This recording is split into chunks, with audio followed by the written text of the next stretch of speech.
की तरह गायब हो गई। लेकिन विस्मयकारी बात यह थी, नीना का चेहरा, उसकी आंखों में एक अजीब फड़क थी। वह दृष्टिमान थी लेकिन व्यवहार में बहुत शांति थे। उन्होंने पूछा, बेटी कहाँ गई थी? उलझन में गई नीना बोली, माँ मुझे याद नहीं, लेकिन किसी ने कहा था आपके गुरु ने बलिदान दिया और मुझे यहाँ खींचा।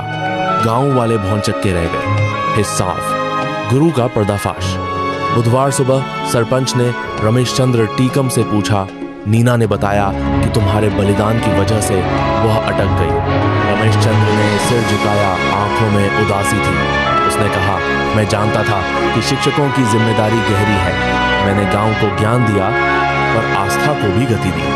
मैंने मंदिर के नीचे खुद को प्रतिज्ञा कराने वाला बलिदान माना। मैंने एक पुरानी रानी कुमारी के आत्मा से डील की थी जिसका राज्य मंत्री बेटा उसी मंदिर में मरा था। उसने प्रकट किया कि वह उस आत्मा को शांत करने के लिए किसी आत्मा को जोगी का दो के दे दो में ऐसे सास करने के लिए जोगी कान और सीलिए बाली ऐसे लाने कराने वाला रहस्य से गुजरा था। समझ में आया कि नीना का बचना ज्ञान और आत्माओं के बीच संतुलन से जुड़ा है। हिस्सांफ, रहस्य का अंत। रमेश चंद्र ने सबको मंदिर के ऊपर एक साधारण पाठ का करवाया। पाठ ना हिंदू था, ना मुसलमान का, ना किसी और का। वह ज्ञान का पाठ था जो सब धर्मों में ही महान था। संयम, प्रेम, त्याग, तीनों का संकलन। और रात 10 बजे गांव ने देखा शिवालय की घंटियां शांत हो गई। नीना नींद में मुस्कुराई और कोई धुंध, आवाज या राहत की पुकार नहीं रही। पुनर्नजरिया।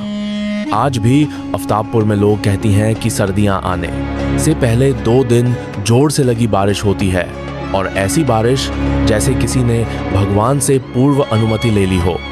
कहते हैं कि अगर तुम रात के 9:00 बजे के बाद बिजली बंद करते हो और घंटियां की आवाज सुनते हो तो समझ लेना कहानी फिर उठ रही है। ज्ञान बनाम अंधेरा, बलिदान बनाम आस्था, प्रेत बनाम आत्मा।